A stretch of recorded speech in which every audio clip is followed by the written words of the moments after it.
Cette vidéo concerne Roger Leloir. Si vous avez trouvé cette vidéo utile, veuillez aimer et vous abonner.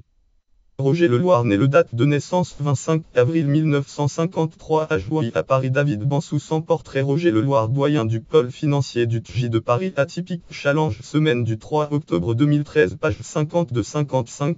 Est un magistrat français actuellement premier vice-président chargé de l'instruction et doyen des juges d'instruction du tribunal de grande instance France, tribunal de grande instance de Nanterre, anciennement juge d'instruction au terrorisme en France, magistrat spécialisé pôle antiterrorisme et doyen du juridiction économique et financière judiciaire en France, juridiction interrégionale spécialisée pôle économique et financier du tribunal de grande instance de Paris. Il a commencé sa carrière comme inspecteur de police à la brigade des stupéfiants de Paris.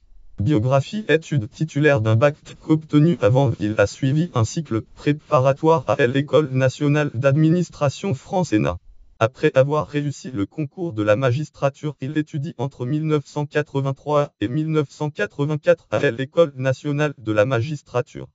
Carrière élevée par sa mère, qui est employée de bureau. Il commence à travailler à 16 ans dans les assurances, puis comme chauffeur-livreur et agent hospitalier inspecteur de police entre 1974 et 1988. Il devient juge d'instruction notamment au terrorisme en France, magistrat spécialisé pôle antiterrorisme, puis au service général du tribunal de grande instance de Paris entre 1988 et 2001, où des dossiers internationaux lui sont confiés. 2002, il est nommé premier juge d'instruction au tribunal de grande instance France, tribunal de grande instance de Bobigny, avant d'être nommé en 2007 doyen aux juridictions économiques et financières judiciaires en France, juridiction interrégionale spécialisée pôle économique et financier du tribunal de grande instance de Paris.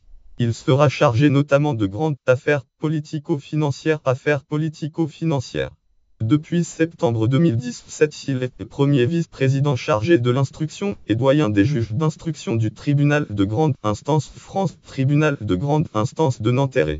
Affaires instruites. Juge d'instruction au pôle antiterroriste du TGI de Paris. Action Directe est un groupe armé anarcho-communiste issu du mouvement autonome et anti-franquiste. L'organisation terroriste depuis dissoute a revendiqué plus de 80 attentats ou assassinats sur le territoire français entre 1979 et le dernier militant de l'organisation ont été arrêtés en 1987, puis jugés et condamnés par une formation spéciale de la Cour d'assises France, Cour d'assises de Paris. FLNC. Le FLNC est un mouvement armé nationaliste qui milite pour l'indépendance de la Corse. Le mouvement a revendiqué de nombreux attentats en Corse et en France métropolitaine. ETA Euskadita Askatasuna est une organisation armée basque indépendantiste d'inspiration marxiste révolutionnaire. Fondée en 1959, l'organisation a évolué d'un groupe résistant à la dictature franquiste vers un groupe paramilitaire indépendantiste basque. Depuis 1968, selon les chiffres officiels, ETA a tué plus de 800 personnes, fait des centaines de mutilés et commis des dizaines d'enlèvements. Le juge Roger Leloir a été décoré d'une médaille militaire par l'État espagnol pour sa lutte contre ETA. Attentat du Café de Paris à Djibouti. Attentat à la grenade contre le Café de Paris situé en plein centre de Djibouti, ville et fréquentée par la communauté française, causant la mort d'un jeune Français et faisant 17 blessés. JIA. Le groupe islamique armé JIA est une organisation armée dont le but est de renverser le gouvernement algérien pour le remplacer par un État islamique. Elle est considérée par l'ONU comme organisation et personne considérée par l'ONU comme proche d'Al-Qaïda ou des talibans proches d'Al-Qaïda. Le JIA a revendiqué la vague d'attentats commis en France en 1995.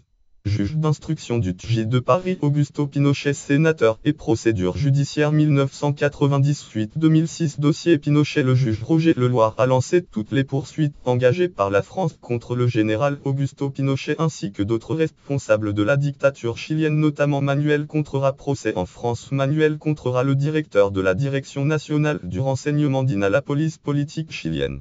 Il a aussi lancé les poursuites à la suite de la disparition de 16 victimes françaises en Argentine pendant la guerre sale et plus particulièrement l'opération Condor sous la dictature militaire argentine. Dictature militaire argentine de 1976-1983 pour séquestration, torture et disparition forcée. Le juge a réussi à faire condamner 13 responsables de la junte chilienne responsables de ces disparitions. Affaire Borel. Bernard Borel était un magistrat français détaché en tant que conseiller technique auprès du ministre djiboutien de la Justice pour effectuer des missions de coopération. Il disparaît à Djibouti le 18 octobre 1995. On retrouve son cadavre le lendemain en partie calciné au pied d'une falaise. Affaire Temperville. Francis Temperville est un docteur en physique nucléaire et un espion français qui a été recruté par le KGB. Pendant les années 1989 et 1990, il vend les plans des armes nucléaires françaises à un correspondant du KGB ainsi que les résultats des tirs expérimentaux de Motorola. Temperville est arrêté ainsi que deux autres Français et condamné le 30 octobre 1997 à 9 ans de prison pour trahison par la Cour d'assises spéciale de Paris. Premier juge d'instruction du TGI de Bobigny. Effondrement du terminal E de l'aéroport de Roissy.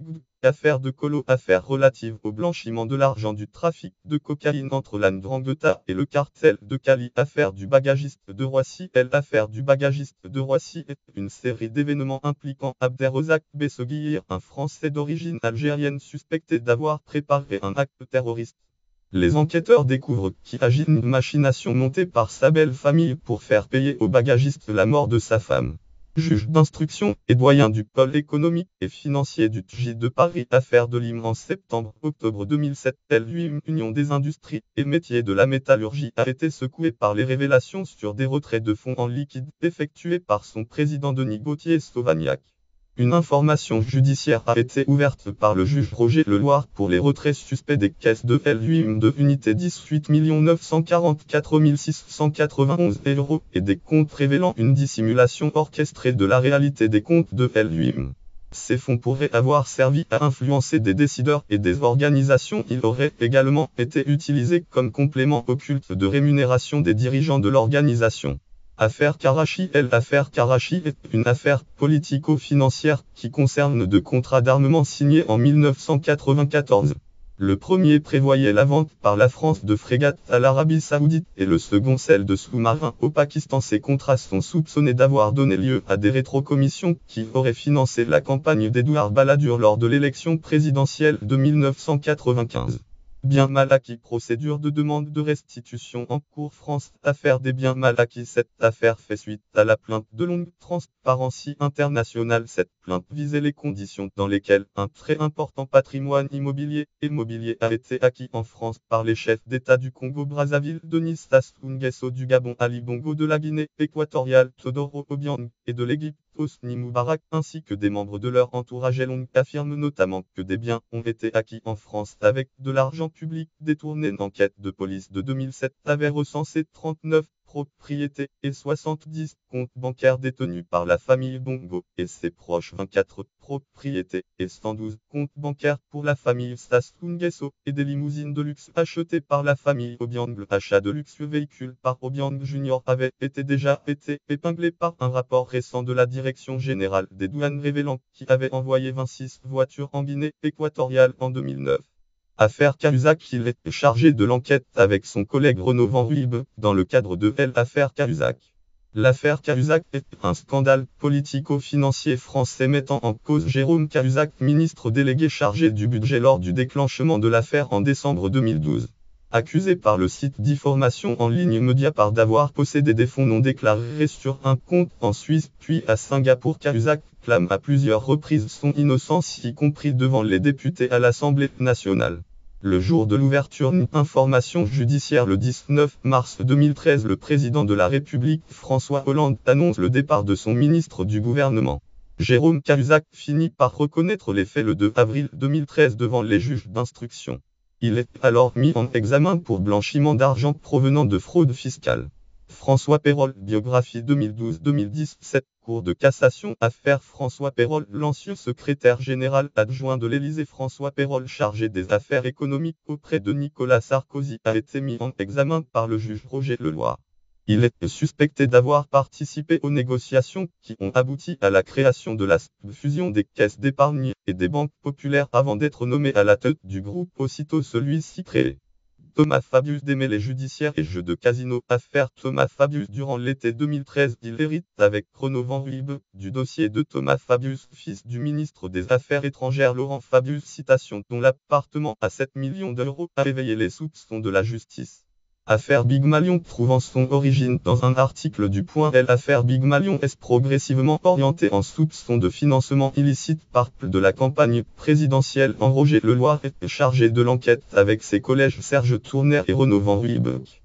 Affaire du 36 quai des Orfèvres fin 2014. Christophe Rocancourt est interpellé puis mis en examen par les juges Roger Leloir et Charlotte Binger. Pauline Lallemand Paris Match Actus au site 36 quai des Orfèvres. La fin des 1 mythe 708 040 36 quai des Orfèvres. La fin d'un mythe. Paris Match semaine du 12 ou 18 février 2015 page 56-59.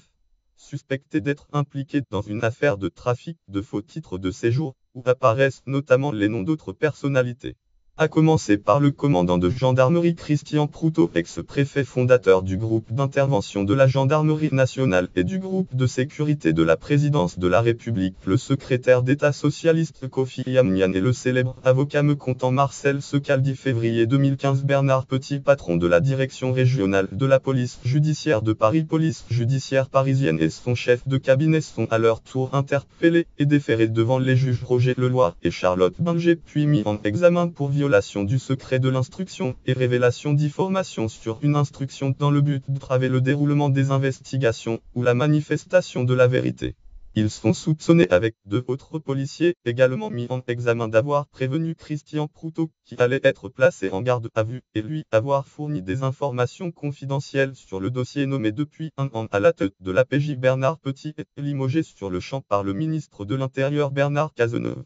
Voir aussi article connexe juridiction économique et financière judiciaire en France. Terrorisme en France. Magistrat spécialisé dans le terrorisme en France. Magistrat France. Lien externe. Base vie publique. Note et référence. Catégorie magistrat français du XVIIe siècle. Catégorie magistrat français du XVIIe siècle. Catégorie juge d'instruction français. Catégorie magistrat spécialisé dans l'antiterrorisme. Catégorie naissance en avril 1953. Catégorie naissance à Paris.